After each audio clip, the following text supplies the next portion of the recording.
All right, very good. Well, good evening, everyone, and welcome to the February 16th convening of the FITCOG meeting. Good to have each and every one of you here with us this evening.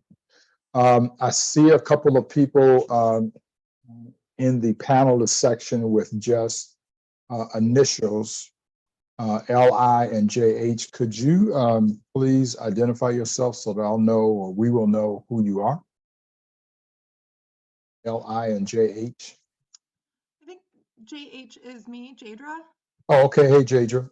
I can change it. I didn't realize it was. Oh, and LI, is that you, Lionel? I think so. I can't see it, so I'm Okay. assuming so. Yeah, Lionel Irvin. Yeah, Lionel Irvin. Okay. All right, got you. All right, good. And I know that Ronnie is at a game tonight. He had a call out tonight for a game, so he's over at McDaniel's. And I think Gina is still trying to get in. Have not heard anything from Terrence or Tay or Sean. Kim, had you heard from any of them today?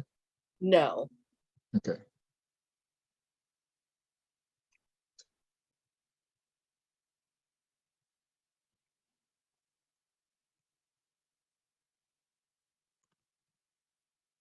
I will. Perhaps they will be joining us later. So let's get started for the evening. Ms. Kim, if you would you take us through our meeting protocols? Absolutely. Good evening, everybody. So I'll begin out with our mission statement. The FITCOG's mission is to work closely with the commissioner in charge of the Portland Police Bureau, the leadership of PPB and FIT members, and command to understand, inform, and provide oversight and recommendations to the city's efforts to reduce gun violence in Portland. This will be done by remaining informed about gun violence trends, PPB and FIT strategies, other City of Portland programs, and priorities in supporting this work, and best practices for prevention, intervention, and response. I'm going to pause here real quick, and I'm going to state, we read this mission statement so folks are clear about the boundaries of our work. We are bound to work specifically with and about FIT. We are informed by other things regarding PPB, but we are not providing oversight to PPB. So I just want to clarify that for some folks. And then I'm moving on to our community agreements. The members of the Focus Intervention Team Community Oversight Group have created a set of community agreements to guide our work and how we engage with one another and the community. To create these agreements, we ask, what do you need from every person in this group in order to feel safe, supported, open, productive, and trusting, so that we can serve our city, community well, do our best work, and achieve our common mission. These discussions resulted in the following ideas that will serve as guidelines for the various aspects of our work. And the community agreement is an organic document that may be changed, edited, or added to based on the needs of the group. How we listen to understand. We practice active and engaged listening. We validate others' feelings and experiences, even when they are different from our own. How we speak our truth with compassion. We speak for ourselves or the agencies we represent. We speak from our lived experience, expertise, and provide facts and details. We make room for other voices. We step up and or step back. How we engage with each other. We recognize this to be a brave space rather than a safe space.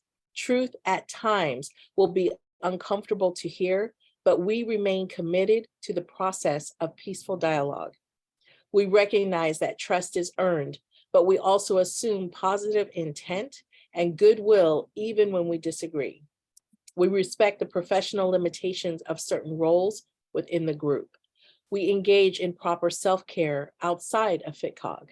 We are mindful of the energy we bring into this space, and we enter each meeting emotionally and physically prepared.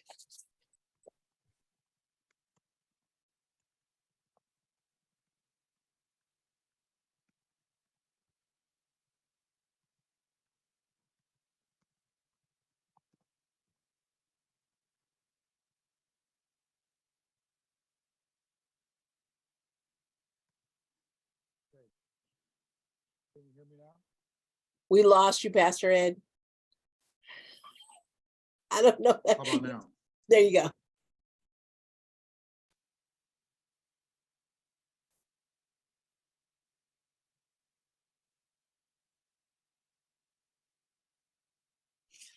No, it says you're lit up, sir, but you are not coming through. Mm-mm. We can't hear you. Can't hear you.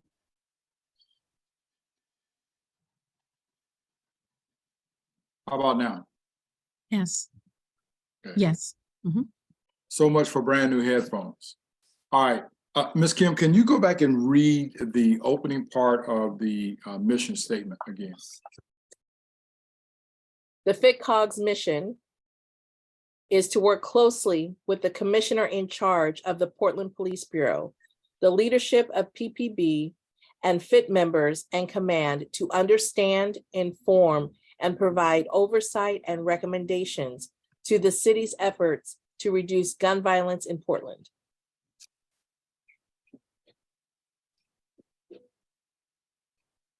Oh. You can't hear us?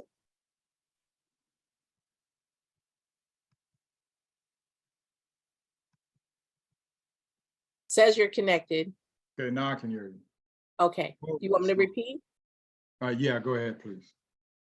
The FITCOG's mission is to work closely with the commissioner in charge of the Portland Police Bureau, the leadership of PPB, and FIT members and command to understand, inform, and provide oversight and recommendations to the city's efforts to reduce gun violence in Portland. Okay. So I want to just kind of land on that thing about understanding and being informed to help reduce gun violence in the city, working directly with PPB command structure and with the officers. I want to say to each and every one of us who comprise the FITCOG that are on this call tonight, and I want to encourage you, if you have not yet taken advantage of the opportunity to do a ride along, and I think this is probably on the agenda for later on, but I just felt like I wanted to say this here, probably will say it again there. But if you've not yet taken advantage of the opportunity to do one of the ride-alongs with the FIT team, I want to, in the strongest way, encourage you and challenge you to do that. And I want to put a fence around it and say I'd like for you to try and get this done within the next 2 to 3 months, because I believe that we will be better able to carry out our responsibility of being providing oversight, of being informed, of being just completely helpful in the effort, if we ride along with the team and actually see what they do in real time. We talk a lot about evidence, data-driven encounters and utilizing evidence in the work that they do, and you'll get an opportunity to see that, in real time and how that plays out. And I think it'll help to educate us and inform us as to how we can be a better service, not only to the team but to the community, as we consider, what steps and what actions to take next in the effort to reduce gunfire. So, hey, within the next 2 to 3 months, every member of the FITCOG, if you haven't gone on a ride along, hey, let's make the effort to get that done. You don't have to stay out the whole night if you don't want to.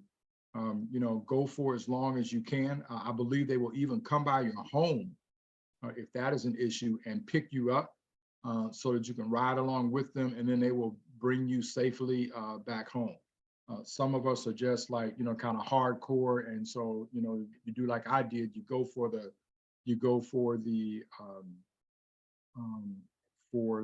roll call and then ride all night until, midnight, almost 1 o'clock, and then go home. You may not want to do that, but if you can give, 2 or 3 hours, it'll be some of the best and well-informed 2 or 3 hours that you could spend, you know, particularly in the, you know, in the role and the responsibility that we have. Okay, so yeah, let's make it. All right. And we now want to have a series of report outs by either sergeants. I see Sergeant Kula is here with us tonight, along with LT and with Captain Jensen.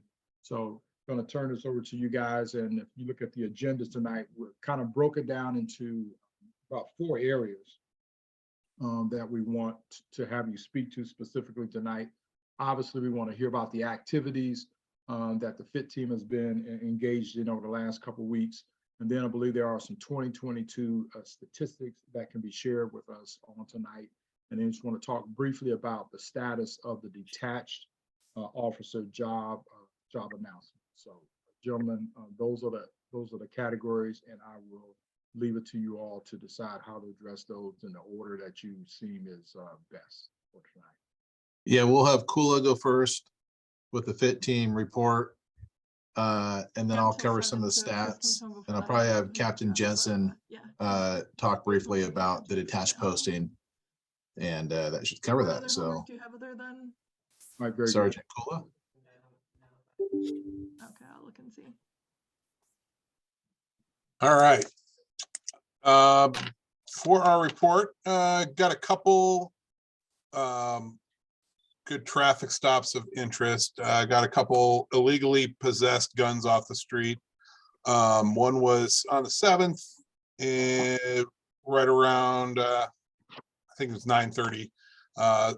Stopped a car with and the person inside of it had a warrant and a gun inside a backpack that they told us was theirs, and the gun was in it. Another stop on the 10th, right around 95th and Wygant.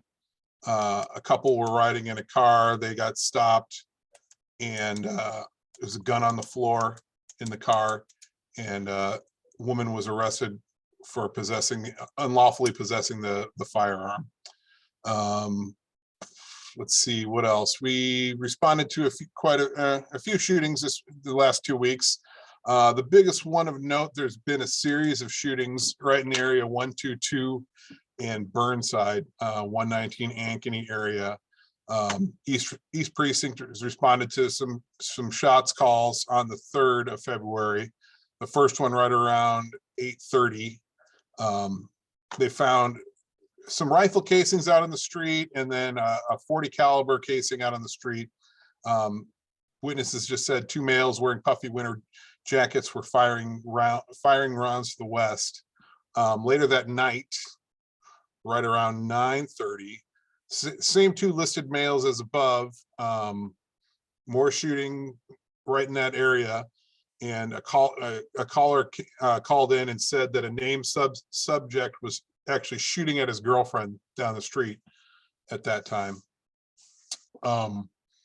2 days later, those same 2 males that were seen on security footage in the area were drinking at the TriMet stop, and they were asked to leave by TriMet security. One pulled a gun on TriMet security, and police responded, end up catching both the males from all these shooting incidents right over there by the library at 122, the under construction library right over there by 122 and Gleason. They were taken into custody. 1 gun was recovered. And so detectives are working on that some more.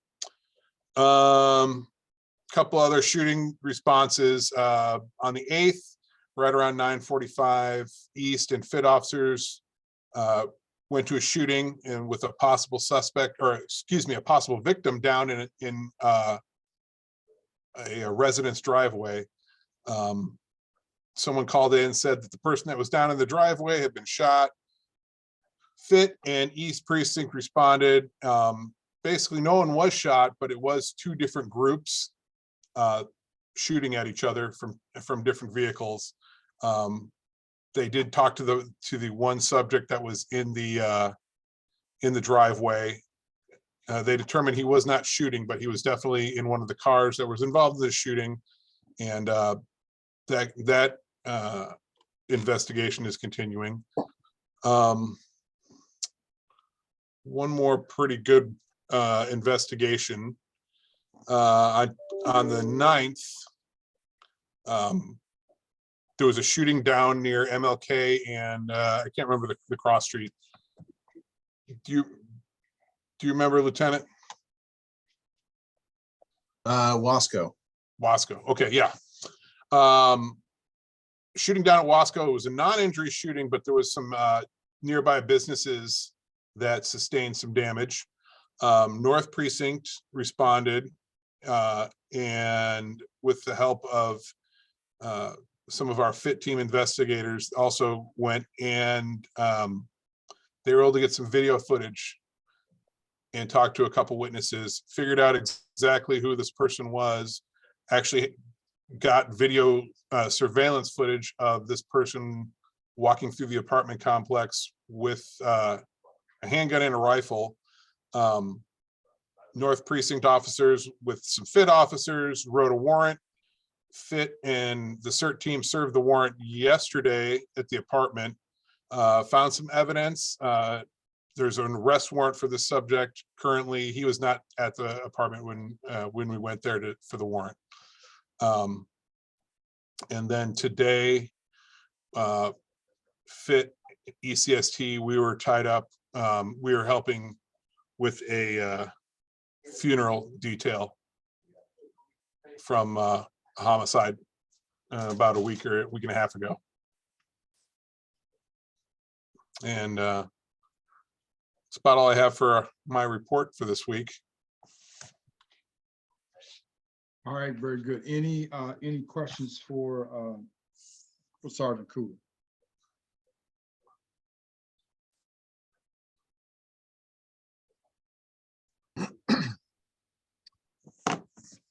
All right, if you're ready for me, All right. Pastor Ed, I'm gonna share. Well, I see oh. Lionel's hand up. Okay. Thank you, Pastor Ed. Yeah. How you doing, Sergeant Kula? Yeah, it's cool. I'm good. I didn't want to butcher that thing, man, but I do appreciate your presentation, letting us know what's going on. But one thing I wanted to know is, could you give us some insight on what some of the community engagement as far as it's been looking like in some of those hot areas? As of right now, we haven't had a whole lot of community engagement in the past, I'd say, week or two. As far I'm gonna cover some of that. As far as going to meetings or community events. Hey, Lionel, I'm gonna cover a lot of that in the 2022 report out for the FIT team in a second. Right. Thank you. Okay. So before we get to that, LT, if nobody has any questions for Sergeant Cooler, then I want to go back and dig into a couple things. So I believe it was on the when you were reporting on the 8th, you said that there was a victim down in a residence driveway, and you indicated that there were a couple of different groups that were shooting at one another. Yes, sir. How did you get the information that these were, quote, groups shooting at each other? Video surveillance from I think Ring door cams in the area, and talking to the one subject who actually was not injured. He was in one of the cars, and he gave us some information as well as just surveillance cameras in the area, such as mostly ring doorbell cameras.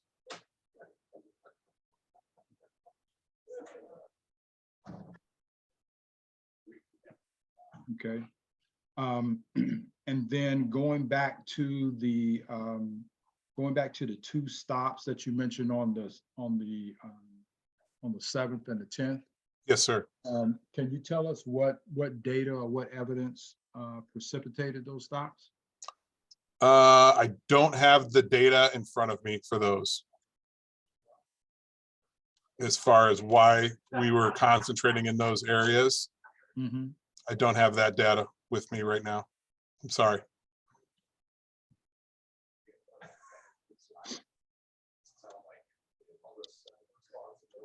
Is it possible to get that later on? I'd have to, probably not today, unfortunately. Okay. Okay, well, if you could look into that, that'd be helpful. What exactly are you looking for? Well, I mean, we always want to, we talk about that the activities that we do are driven by data and evidence, as opposed to just kind of, random or by chance, stops. And so I see what you're saying. Okay, no, I got you. I want to know, on those particular days, and they ended up being good stops, but, why this stop, why this particular car, why these individuals as opposed to somebody else. Okay. Yeah.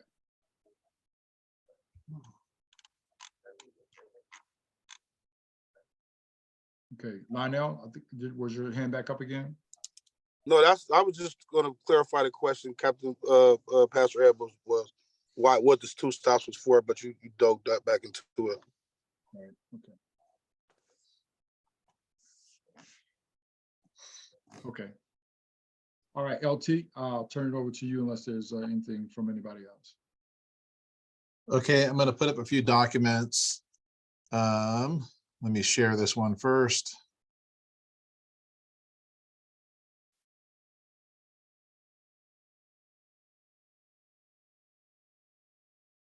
This one did not come up, or at least it didn't come up like it normally does. Do you guys see a document? I don't think you do you?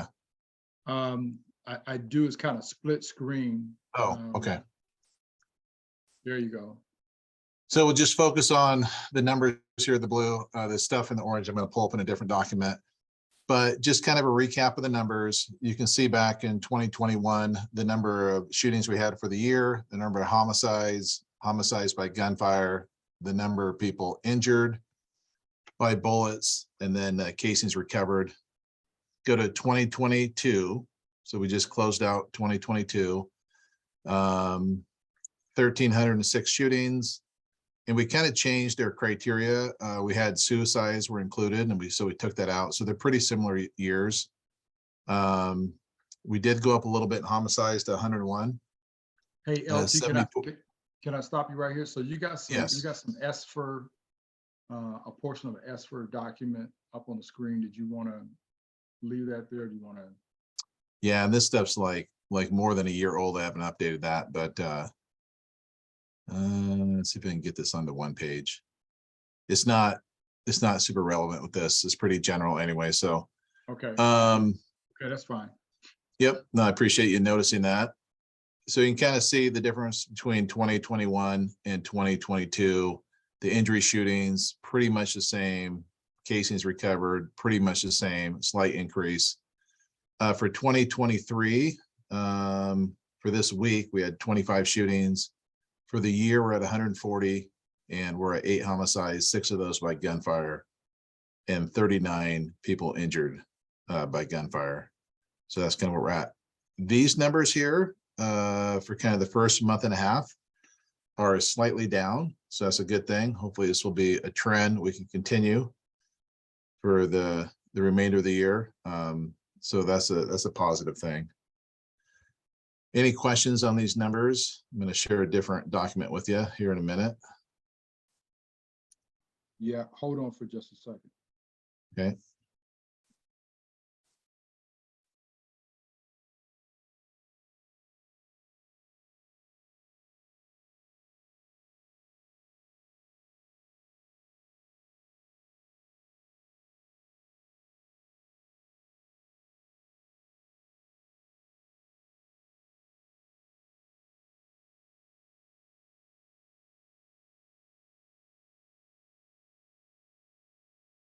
Okay, good. I'm good. Okay. Spanish interpreter has a hand up. Thank you very much. I'm just sending a text via chat. I need some technical support from a host, please. Thank you. Yes, I've taken care of it. Thank you. All right, LT, you can proceed. Yeah, give me a second to work through something here.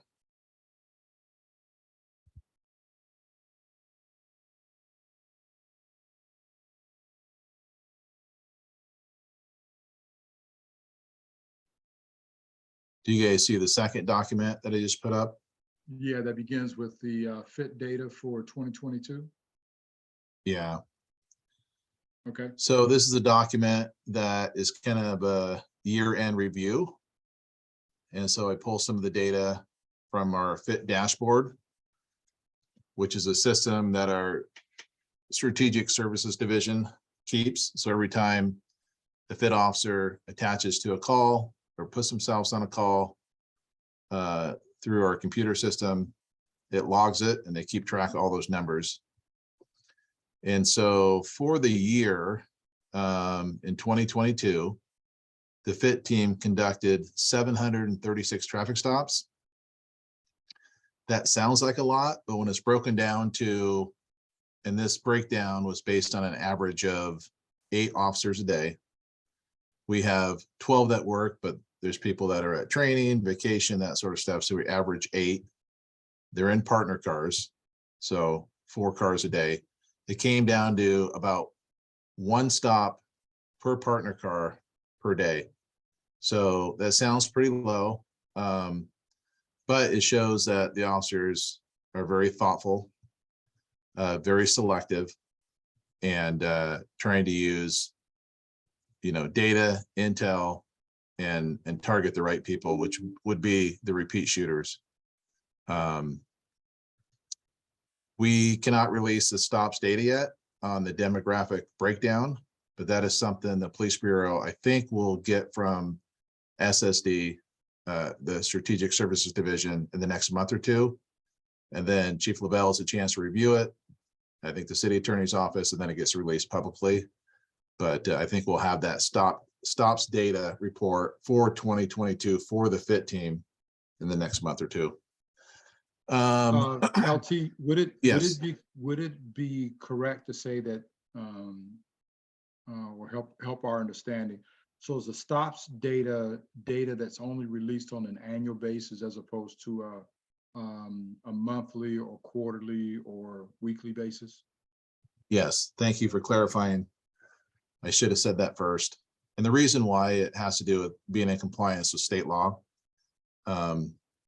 The law talks about protecting the person that stopped, protecting the officer.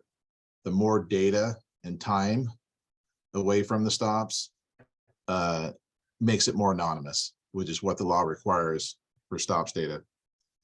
So we should be getting that report, like I said, probably the next month or so. I think they were saying March or April. Right. And do you have, LT, do you have 2021 data to in the same format for this FIT data? This was the first year of the FIT team. We just completed Oh, that's 1 true, year. the first full year. Okay, never mind. Yeah. I know, Kim, we've been at it for a minute and it feels like. Yeah. Forgive me, everybody. I'm like, yeah, where's the rest of the data? Where's last year's data? Yeah, really, Apologies. the FITCOG's been doing this almost 2 years, but Right. you guys did it for a while before that team was in place. Yes, yes. Got it. The next category, it combines the FIT team responding to shooting calls or gun-related calls. And a gun-related call that's not a shooting a call could be like menacing with the firearm, pointing it at somebody, threatening. And then follow-up investigations related to those shooting and gun-related calls. And the number came out to be 520 times they were on those. Suspicious calls, I just threw this on there. I thought it might be interesting, but 187 times the FIT team responded to a suspicious call related to a subject, vehicle, or circumstances. The 104 targeted patrol or hotspots, that's related to, let's say the FIT team is not on a shooting, they're not doing a traffic stop, they're not tied up on some other call. Their sergeants direct them to work hotspots to be a visible presence in the area and potentially look for suspects from shootings and suspect vehicles from shootings or other gun-related criminal activity. Those hotspots are determined based on the crime data we get from SSD on the locations of where the shootings occur in the city. So they'll take an area that has, the highest concentration of shootings, and they will make that a hotspot. And then more recently, we started to use what's called the micro locations, which was a program developed by SSD, which kind of breaks it down into smaller areas. And so we use that data that's developed from basically, police reports. SSD pumps out the data, and then we use it to direct our FIT team to those areas. And that's 104 times they did that in 2022. We talk a lot about traffic stops. We don't talk as much about person contacts, but there were 50 times that FIT team officers got out and talked to a person. So maybe it wasn't a traffic stop. Maybe it's, an area where there's been shootings, drug dealings, and there's people just sitting in cars, and maybe they'd get out and just strike up a conversation. That would be like a person contact. Maybe they wouldn't be in a car. Maybe they'd just be standing at a street corner, something like that, and they would talk to them. Firearms recovered for the FIT team, 70, and that is just the FIT team. So there's a lot of times where they're assisting East Precinct, North Precinct, Central Precinct, or other units where maybe a firearm is recovered, but these are just the firearms that the FIT team was the primary officer on the stop. And so that's a pretty decent number, especially considering we had quite a few officers that were off on administrative leave throughout the year. So our staffing was down during those times, and they were still pretty productive. For arrest, you can see the two different numbers. The first one is kind of what I just described about the firearms. Those are arrests that the FIT team made themselves, the 177. The 450, those are arrests where they assisted other units. So maybe East Precinct's going to a call, and the FIT team officer is the closest one to provide cover. They respond. East makes the arrest, FIT's there. That's what that is. They're on scene for those arrests, but the 177 are arrests they made, like arrests for these firearms, arrests for warrants, arrests for other charges. And then on the dashboard, there's different, there's like a section for like community policing, community contacts, community events. And so I took all those, added those together, and it came out to 80. So, which is really good and really high. And so the number for community policing meetings, events, and contacts was 80 for 2022.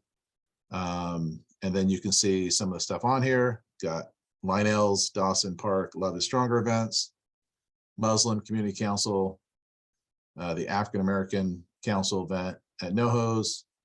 And I don't know if can you guys read this? Is this part big enough for you guys? But you can kind of go down the list and see kind of the different events. And this is just a small caption of all the things that they did. But are you guys able to read that on your screens? Yeah, so it's a little small, but but it's readable.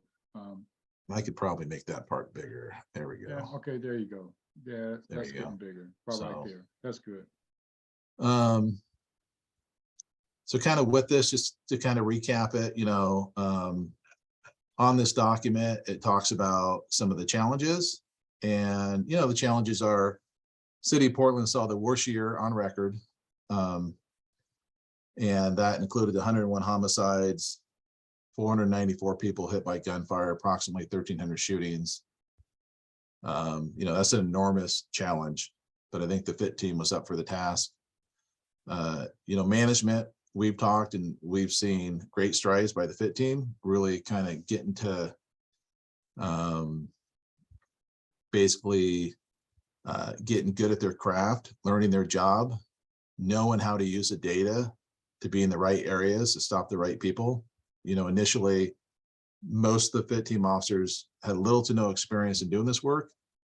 And so, you know, a lot of people kind of start off kind of what they know, how to do police work, and the team really started to mold and develop in the direction that we want them to be. And I think that'll continue to grow, and the team will advance in that direction as the team matures, you know, going into year 2. Another challenge, I talked about this briefly, the FIT team was involved in 3 OISs, which included 7 of the 12 officers. And so that was a significant amount of time that those officers were gone. And so that reduced our staffing during that time. But we just continued forward and maintained the mission.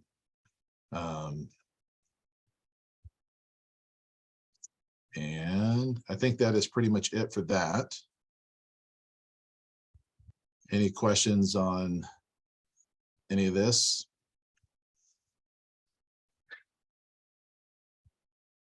Okay, the next document. LT? Yes. So has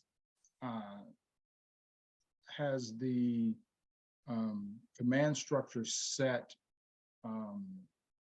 any specific goals for the FIT team for this year? I mean, you talk about areas where they've grown and they've improved in over the last year, but have you guys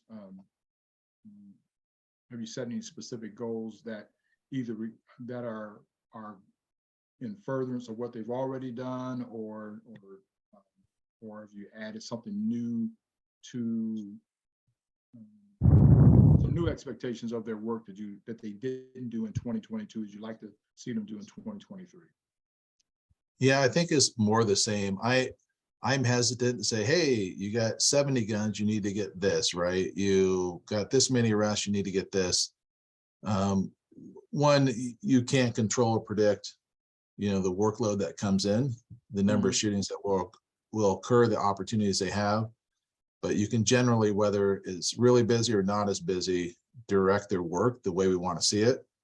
You know, also, you know, we talk about, you know, other things that have happened around the country, units that haven't done things the right way, or, you know, whether you're talking about like Rampart or the Scorpion unit, and like, not saying, you know, I think anybody on FIT would go down this path, but like, you know, you start putting quotas and those sort of things, right? And you're just trying to get numbers. I want these officers to go out there and, you know, do the job the way that they're directed to do it. And the numbers are what they're going to be, right? And that is to go out there, be a visible presence, be a visible deterrent, make a lot of contacts in the community where you're building community relationships, and also working with the community to, you know, focus on areas most impacted by gun violence. You know, be proactive in trying to get ahead of, you know, future shootings, retaliation, and then, you know, make good decisions, use sound tactics, and trying to take those in custody that we have probable cause for shootings that have already occurred.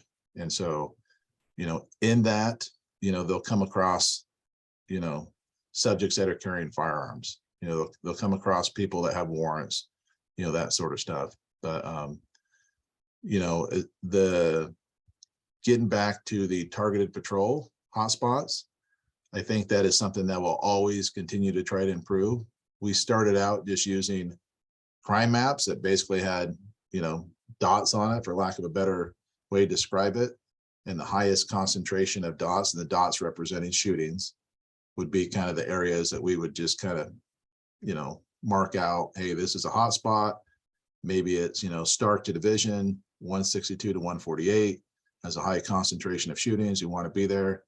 And then, you know, throughout the year, and it probably took maybe 6 to 8 months. And then the Strategic Services Division, who was part of this plan from the very beginning, found what they feel is a better way through the micro locations to kind of direct that work. And I've seen some advantages. I see some limitations. So we'll always look to try to grow and improve and be more effective and be more precise on who we're contacting, who we're arresting, you know, that sort of thing.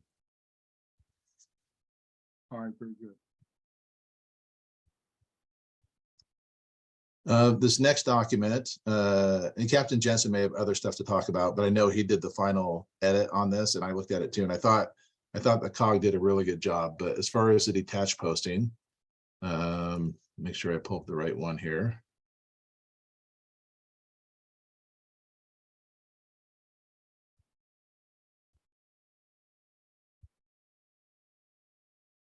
Go back to share screen, and I believe it is this one.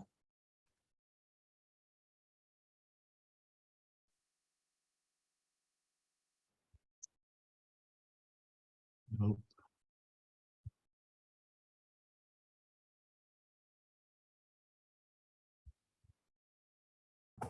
Oh, while Ken's working that out, Pastor Ed, performance of the FIT team is something that Lieutenant Dooley and I talk about on, if not a daily basis, at least an every other day basis. And what we're looking for is not number of arrests or number of traffic stops, number of guns seized. That doesn't really matter to us. What matters to us is, are they in the right areas and doing the right things? And hopefully that's going to result in violence going down. And if you look at the year-over-year trends, I just got something from SSD about January, so 2022 to 2023, and you can look, and homicides are down 33%, firearm homicides are down 56%, non-fatal injury shootings are up 25%, but that seems to be kind of an aberration because total shooting incidents are down 25%. And so those are the things that we look at. Are we having the right kind of effect? Is the violence in the community going down? And then when we look at where FIT's at and what they're doing, why are they in this area? Why are they always in this area? Are they in the right area? Are they looking for the right things? We'll talk to the sergeants about that. Yesterday, we had a meeting with our strategic services division, the data people, talking about how do we quantify this stuff that we're looking for so that we can keep a little better handle on it. And it's tough for us to do because so much of what we're looking for is not arrest. We don't want them going out and arresting everything that moves, everything that they can get probable cause to arrest for. It's not the model that we want. I don't think it's the model that you want. And so we're looking really hard to make sure that they're doing the right things and having the right effect out in the community. All right, very good. Appreciate that. Can you guys see the detached position announcement? Actually, you know what this is? Uniform officer. Oh, no, this is it though, because we'll change the heading. Can you guys see this on the screen? Hmm. Yes. Yes, okay. Sorry. Normally I know automatically it's on there, but something's a little different with my setup today. So you guys held a work session, you made revisions, and I think we only made 1 or 2 little edits, and I can let Captain Jensen talk about that, but otherwise I think this is good to go. We would just change this to detached officer, and then of course we change some of the dates on it, but it is here. Captain Jensen, take it away, and if you need me to scroll down or anything, let me know. Yeah, so the small change we made is actually in that first sentence that I know you spent a ton of time on. You had the mission of the FIT team is to, there were 4 things in there: interrupt, deter, respond to, and something else, because I know that prevent didn't capture what you wanted. And we looked at that and we kicked it around, and that's all good stuff. However, if we ask cops to do 4 different things, it kind of muddles the mission. You can kind of get lost in the sauce, as Ken says, from now every once in a while. And so we said, what do we really want FIT to do? We want them to interrupt and deter gun violence. Responding to gun violence is part of that equation, but realistically, we want them out there on the front end and interrupting the cycles of violence so that they don't have to respond to shootings.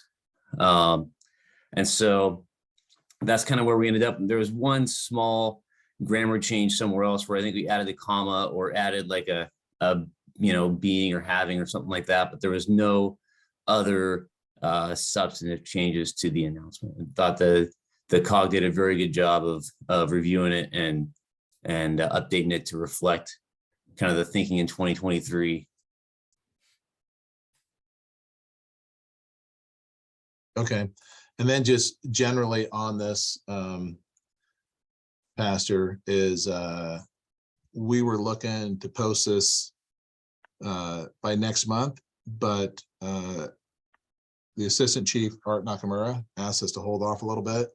There's a little bit of concern about just the limited staffing at the precincts, and then us asking to kind of pull those bodies to assist us when they're still running short. And so it might be delayed a little bit, but at least we have that done.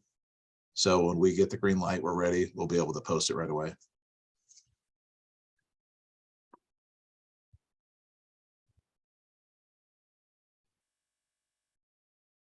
Okay. Questions or comments by anyone?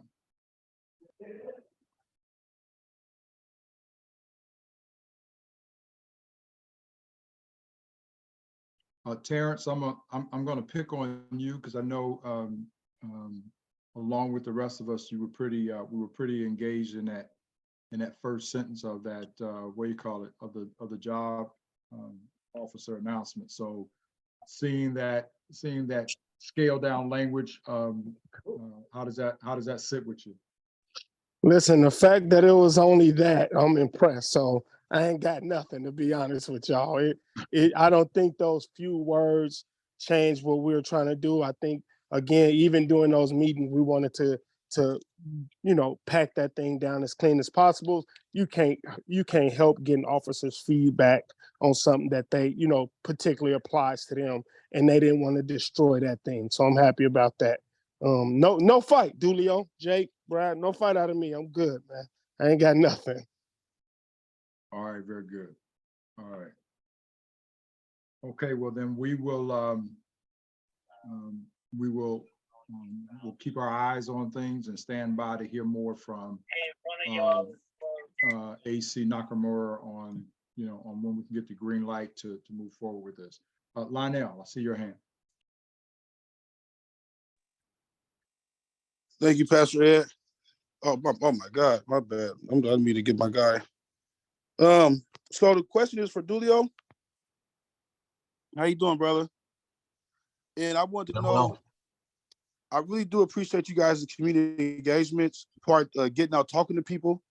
And I just want to know what that looks like for 2023. Is there any areas that you think you guys can improve?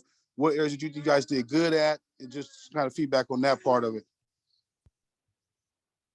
One thing that I asked the FIT team early on, I really haven't thought about it or talked about in a long time, but it's something I'll continue to stress now that you bring this up, because it's something I really believe in. But we do, I thought we did a good job on like community engagement events, things that we were asked to be a part of. And we probably do a good job in this area too, but I haven't really checked in too much. But like I had asked the team, like, hey, every night, try to make contact with 3 people that you don't know, like 3 new people. So maybe that's, the clerk at the 7-Eleven, maybe that's the apartment manager of a complex, that maybe you're having some issues, maybe that's just, a community member in the neighborhood, that sort of stuff. And really trying to make those personal connections and just kind of grow the overall, relationship that the team has with the community. Well, thank you, Dulio. And just some feedback, I really would like to see the team engaging the guys like on 162nd, the guys that are on 82nd and Fremont, man, the Players Club, just the guys that are out there who we believe are doing the fairest things. Hey, please stop, buddy. But we're not, we're out there for gun violence, but just to engage those guys in a positive manner as they would do the other 3 community members who we know are just, probably working or whatnot. But I just really think it's important to engage the guys that once upon a time that they would have been policing. You know what I mean? But now it's like, hey, tell me more about that. Like the 82 in Fremont, you talking about like, there's a lot that goes on. So what? Just like the guys at Dawson, anybody that's hanging around okay on the corners, just, just hanging out, that normally they would be getting policed. Right? The police pull up, they policing them. Why are you hanging over here? You selling drugs? What's going on? But what I'm asking them to do is to engage them in a conversation that don't involve them policing them, because they're not policing them. They're looking for gun violence. So it would just strengthen that relationship to let them like, hey, we here for whatever reasons is. but we see you and we talking to you in a respectable manner, just to build that relationship, because I think that's very important to stifling gun violence, especially for the FITCOG, because the first group of gun violence intervention team they had, or task force, they had a lot of relationships. So people were calling them all the time, hey, these guys over here, these guys over there. And so they had a lot of intel. And just to build that intel network up is really important to engage these guys and build relationships with them versus just arresting them or just looking at them. You know what I mean? And you're saying this, if I'm hearing you, it's like, instead of getting out with the intent to be like, oh, I'm gonna talk to Lionel and try to get him with a gun, get him dirty. Instead, I see Lionel in the corner and maybe I don't know yet. And I get out with like, hey, Lionel, how you doing? I'm Sergeant Ken Dulio. I'll go back to Sergeant because that's when I was doing that job.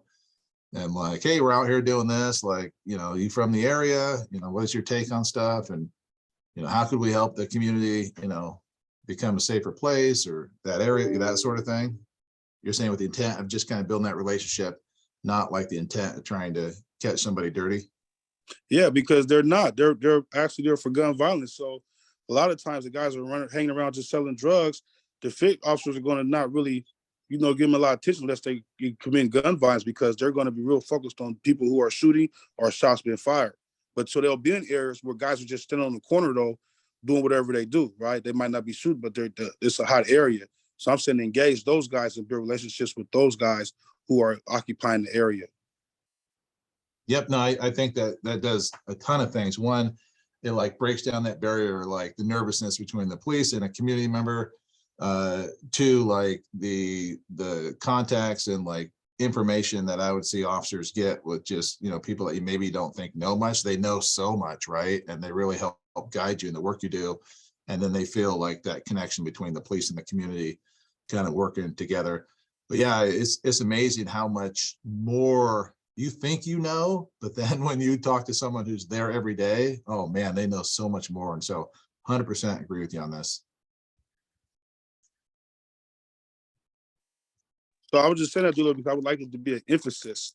I'll be on you every time, but I really want the FIT officers to engage, because I talk to people about the FIT officers all the time, because the community, a lot of community members know I'm on there. So they're always like, what's up, the FIT. So I'm always talking to the community members about it, the guys that will usually be getting policed. I talk to them a lot about the FIT team.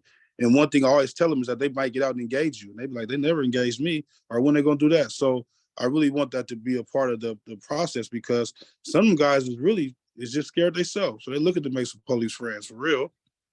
But you know, that's another subject. I'll express my wishes. I'll express your wishes. And Sergeant Cool is on here too. So he heard this whole conversation. I think he's still on here.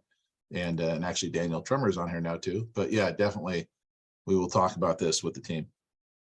Thank you, sir. Hey, Lionel, real quick. It seems like every week you ask about community engagement, and I think this is what you're asking for, right? You're asking for us to be out here doing this kind of community engagement, not going to meetings or sports camps, whatever, right? Being out, talking to people that are just hanging out on the streets. Is that what you're looking for? Yeah, the events is cool. I love those too. And it's good to build relationships with those community members. But what you're talking about right now, just is what I'm talking about. Engaging the guys who traditionally would have been getting policed, right? Mm-hmm. When the police ride, I used to be one of those guys. When the police ride past, they might be riding past for gunshots, but I'm over there selling drugs. I'm getting policed right now because they know I got something going on. They usually would stop and somebody would go to jail, right? And that created that kind of distrust and anger with the police department. And I'm saying to counteract that is to do the exact opposite. Get out to meet people where they at, and you heard me. So yeah, that's what I'm on, Jim. I agree with Ken. I think that's 100% within our mission, and we should be doing that 100%.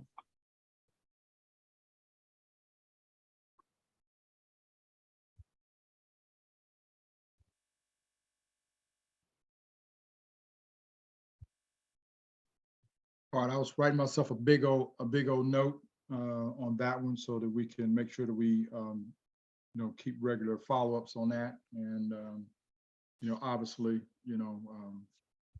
hold all of us to our words and to our positions. Miss Gina. I'm not sure if this is the place for the question or somewhere else, so just let me know. But I was wondering, because I know that we've talked about in the past that some of the gun violence that Portland is experiencing is sort of boils down to a very select few group of individuals that are committing those acts. And I was just wondering sort of where we're at with sort of understanding that a little bit more, just sort of understanding like who are the major sort of players in perpetuating violence on the streets, and are we any closer to kind of understanding that dynamic a little bit better, or where we're kind of at in the investigate. I know you can't like divulge like investigation information at all, but just sort of like where we're at in identifying these patterns, or and how that information might be useful. I think Sean was the one who was mentioning at one point about how organizations on the ground that could have access to certain types of information could be helpful in also interrupting some of that. So I was just thinking, you know, like if we're noticing that there are patterns within certain families or within certain communities that are struggling with this issue in particular, you know, what we're able to do to advocate for more support on the ground in the demographics that we're looking at as being high risk for violence. I don't know, like if there's updates about that demographic element. And that almost, Gina, sounds a little bit like the VIP list that we were discussing.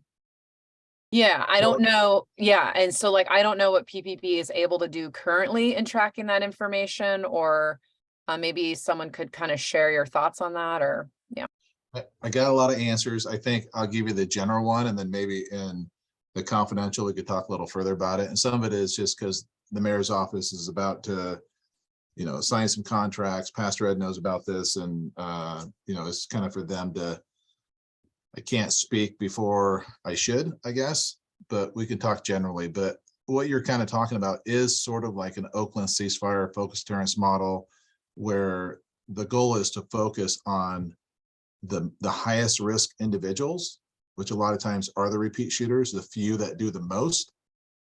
And you focus on them, not just enforcement, but really the primary thing is through like services, life changes, that sort of thing. And so that's kind of like the general thing. I don't know if Pastor Ed, you want to comment? He's been in those meetings, and then maybe we can dive further into that in the confidential. Yeah, I do have Daniel Trummer on here too, just so you know, he came on for the confidential. Right. Yeah, I think at this point, that's about as far as we can go and can say with that, other than to say that it is still an item that is actively being looked at and pursued, and I think we'll have clearer answers and better answers on that in the coming weeks. So I would say stand by. Sergeant Kula, are you still here? Did you drop? Oh, there you are. Yeah, I'm here. I had the hand up earlier. Yeah, I had the answers to your questions. Both those stops were targeted patrol hotspot areas. Okay, both the stops on the 7th and the 10th. Yes. Okay. All right. I was able to kind of dig into the reports and talk to both sets of officers and get that. So. Okay.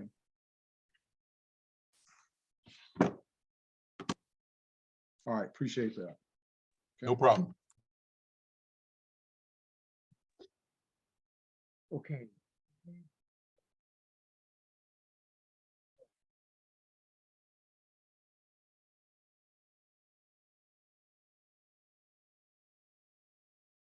Lionel? I think Pastor Ed. So cool. I just wanted to ask, what initiated the stops? Stop, please. What do you mean? What initiated? I'm sorry. Like, why did they get pulled over? I can't really get into the actual. I don't think I can really get into the actual PC for the stop, but they were in targeted patrol areas. Both the stops were. I could probably talk a little more about that generally, some of these questions in the confidential. So hold on to that one, Lionel. We'll cover that in just a little bit. All right. All right. Okay. So in our agenda, the next item that is listed to be covered is a conversation about the FITCOG doing ride-alongs with the FIT, which I'd already mentioned earlier, and I said I probably would end up repeating myself again. But I do want to hit on this again, and that is, again, within the next 2 to 3 months, would like to see everyone who is a part of the FITCOG to do a ride along with the FIT team, whether it is an all-night ride along or just a few hours of the evening. And you gotta go, you gotta do this in order to get real-time exposure and understanding as to how the officers work, why they work, you know, the way that they do, where they work at, just, you know, a lot of the actual thinking and process and tactics and approach to the work that they are doing is just absolutely invaluable, and you know, it's beneficial. It'll be very beneficial for us in the role and the responsibilities that we have as the FITCOG. So please, everybody, let's get that done in the next 2 to 3 months. Okay. Next on the agenda was to have an update from Stephanie Howard regarding the gunshot detection RFP, more commonly known here around ShotSpotter, but I don't see Miss Stephanie here tonight unless she's hiding out on, somehow she's been hiding out on the other side of our participants for tonight, but I don't see her here. Miss Edith, am I correct? Yes, you are correct. She is not in the meeting. Okay, all right. Okay, well then let me move ahead because our time is starting to get away from us. I want to talk specifically about a couple of administrative issues for members of the FITCOG, and I've found myself wrapped up in this as well. But you know, ladies and gentlemen, it is just vital that each and every one of us, if we have not done so at this point in time, and I know there are a couple of us that are situated like I am, but we've just got to get those City of Portland emails active and operational. That email serves as the buffer between any of our personal devices and public records requests that are now being made seemingly weekly for documents or communications by, in, and through, or you know, initiated by the FITCOG. So you know, if you have not gone through the process, and I know Ms. Edith has been sending out emails on this, there's a document that needs to be filled out that goes to the technical services group at the city, and then you'll get you have your email, you'll have your password, and then there's a way in which to log on directly into your City of Portland email. But we just got to get the process done. It's a little, as I'm finding out, it's a little protracted, but you know, we just got to stay at it and get it done, and get it done sooner rather than later. So you know, if this applies to you, I know it applies to me. Again, you know, let's just get it done and get it done as quickly as possible. If you need assistance with it, you know, reach out to Miss Edith, and she'll, you know, she will walk you through that, and or make sure that the right documents are in your hands, that they've been completed, and then submitted back to her, and then they'll get to the right spot so that everything could be buttoned up. Any questions or concerns along that line?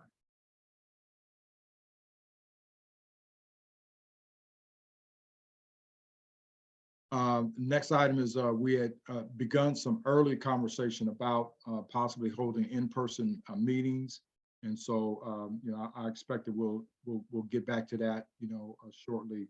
But we do want to start having a few in-person meetings, you know, as soon as possible. So we still have to settle on a physical location where that can happen, where it makes the most sense for everybody. And so we'll try to look at a couple more options that are both physically situated as well as technically prepared to host a meeting of this type. And then speaking of meetings, on our agenda is our meeting cadence for the next 2 months. And after this agenda was put together, Ms. Kim and I talked, and we realized that there are spring break weeks coming up both for Portland and for Vancouver. Portland at the end of March, and then Vancouver right at the 1st of April. And so while we are scheduled to meet next on March the 2nd, what we'd like to propose tonight is that for the month of March, because of the spring breaks that occur at the end of the month and the 1st of next month, we'd like to propose that we meet weekly in the month of March leading up to the spring break session at the end of the month. So we would meet on the 2nd, on the 9th, on the 16th, and then on the 23rd consecutively.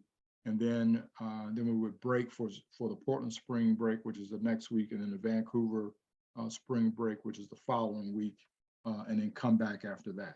So, you know, again, I want to give you those dates.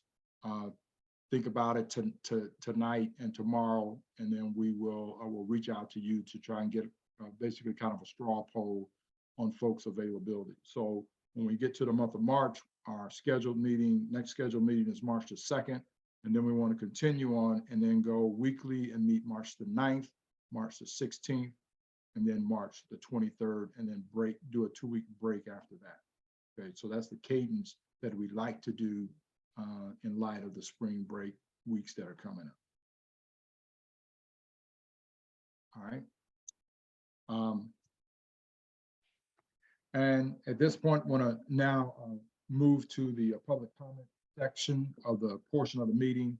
We'll switch over and allow our attendees who have been so patiently participating in this meeting, give them an opportunity to share their 2 minutes of comment with us before we go into the confidential briefing. So I'm going to switch over and start looking at the attendees, and I will just simply go down the list of names as I see them on the screen. You know, ladies and gentlemen, you have the opportunity to speak if you choose, and then if you choose not to, we'll respect whatever the position is that you take on tonight. But again, want you to limit your comments to 2 minutes, please. And so, first name that I see on the screen, if you're prepared, is Sima.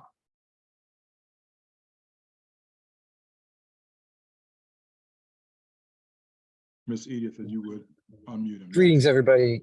Can you hear me? Yes, we can. Appreciate it. Thank you for having me, Pastor Ed. Always an honor to hear your facilitation be a part of your realm. Just a couple questions I have. One of them is, well, let me switch back to my questions. I had asked a question regarding the use of force arrests, and Chris had asked more specifically what are the metrics that I was looking for. So for specifically, how many use of force arrests were there for FIT team in 2022?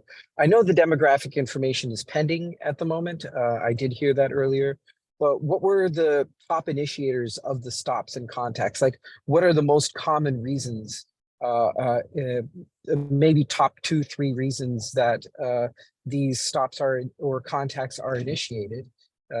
If there is an aggregate that way, I apologize. I'm not informed on exactly how you guys, or if you guys aggregate that aspect of things.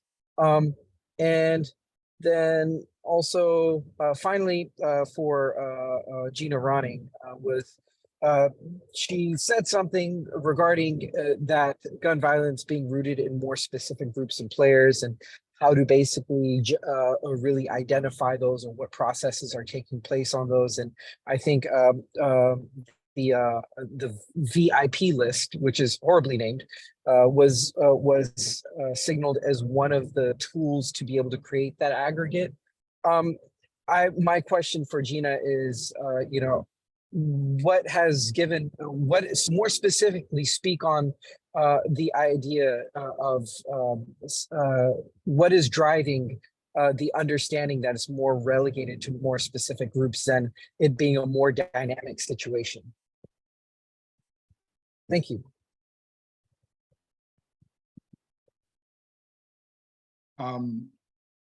I don't know if LT or Captain Jensen if there is any at-hand data with regard to use of force, arrest, or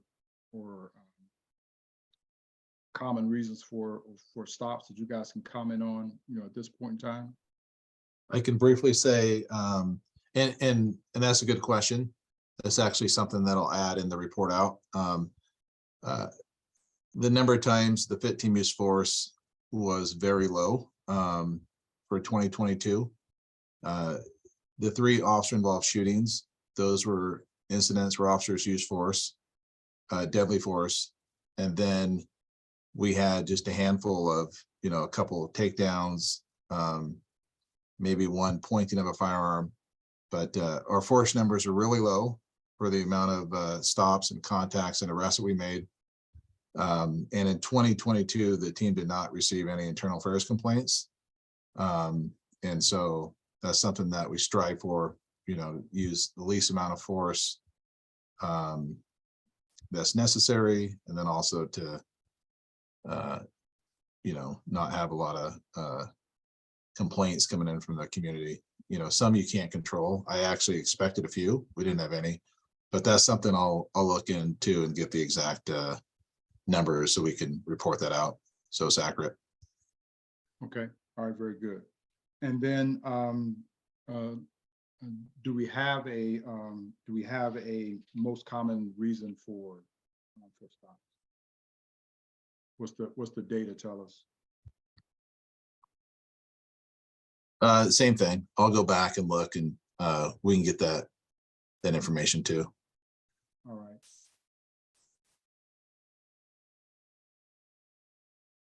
All right, and then I don't know, Gina, do you want to respond or?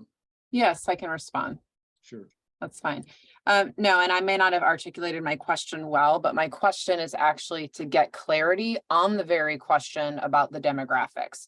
I know that it was said to us, and there have been news articles in the past talking about gun violence statistics in Portland, and we know that there's a chunk of gun violence that is of domestic violence nature, types of violence that's happening in houseless camps. We know that there are forms of gun violence happening that are sort of tit for tat conflicts on the, in communities with people through escalated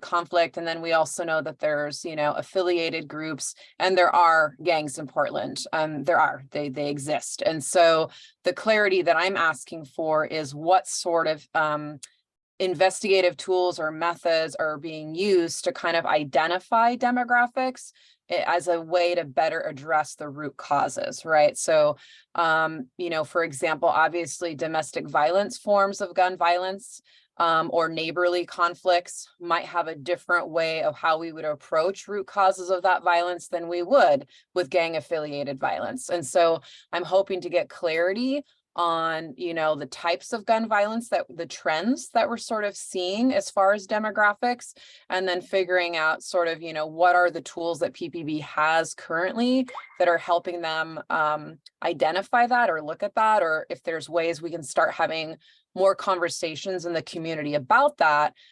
Because as I mentioned, I think it was Sean, and I could be wrong, but he had mentioned at one point that he thought it would be a really good idea for community organizations on the ground to be working more closely with some of that information as a better way to empower them to also address some of the root causes in the community. So that was, I don't know if that answers the question from the community, but that was my intent behind my question. All right, very good. Appreciate that very much. And I'll just add to that by stating that, you know, the California Partnership for Safer Cities, that group, you know, has been in Portland at least on 2 different occasions. And, you know, they specialize in analyzing data to inform jurisdictions, you know, so what type of criminal activity is happening, you know, in and around your city. And their reports are very clear that there are populations of people based on the data that are perpetrating more violence in this community than others. And I know that everyone gets a little ouchy when they hear the term violent impact player, which is the full context of when we speak of the VIP list. But it's just true that there is a lot of, quote, violence being perpetrated in our community. And that violence is having impacts both now and long term on the community and on families and on generations. And it's happening unfortunately at a record rate and at a record pace. And while we don't like that term VIP, as we said in our statements, you know, truth sometimes is going to be hard to hear and hard to take, but it's just a truth that is happening in our community. And we're not afraid, nor are we going to be shy about calling it out. You have to, as someone said, you have to face it to fix it. And so if we keep trying to call it something other than what it is, in a way to try and make it more palatable, and as a way to try to appease ourselves or to maybe fool ourselves that it isn't happening here, then I think we do ourselves and we do the community a disservice. It's happening here, and it's happening in a real way. There is violence that is being perpetrated in our community. It's having serious and long-term impacts on the families and the entire community, both now and for generations to come. And you know, the effort that the FIT team and others are engaged in is to try to bring that level of violence down. Ms. Barbara.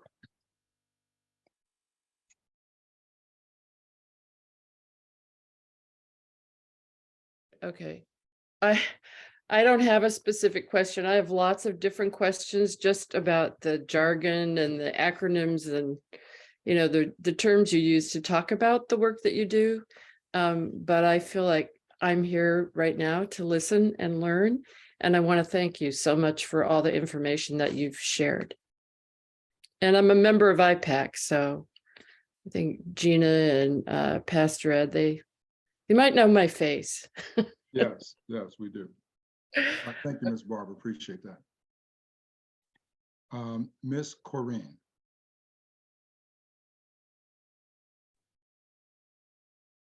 Hi, I'm Corinne Frichette with PBAC, which is the Budget Advisory Committee to PPB. I just wanted to really thank you for all your detailed work and let you know I report to our committee monthly all the important things that I learned during your meetings. So thank you. You're welcome. Ms. Isabella.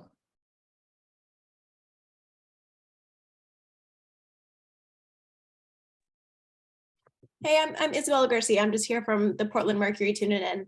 No questions for you. Thanks. All right, thank you. Good having you here with us on tonight. And finally, Miss Trish. Yeah, save the best for last, eh? Yeah, this is Trish Garner. I'm here on behalf of the League of Women Voters of Portland. I really have nothing else to say other than thanks to the FIT team and the COG team, also known as FITCOG. So thanks so much. All right. Well, again, thank you all. Certainly want to appreciate all of our community members who have been with us on tonight. Those of you who are either first time or you haven't been here in a while, but certainly glad to have you here. And certainly those of you who are regular, glad to have you here with us as well. And we appreciate your presence and your input that we either receive now or sometimes it comes in other forms. So thank you. All right, well, with that, we're going to move forward and go into our confidential briefing session, and we're going to disconnect, or you can disconnect on your own, our public members, as we are not able to take you into the confidential briefing session.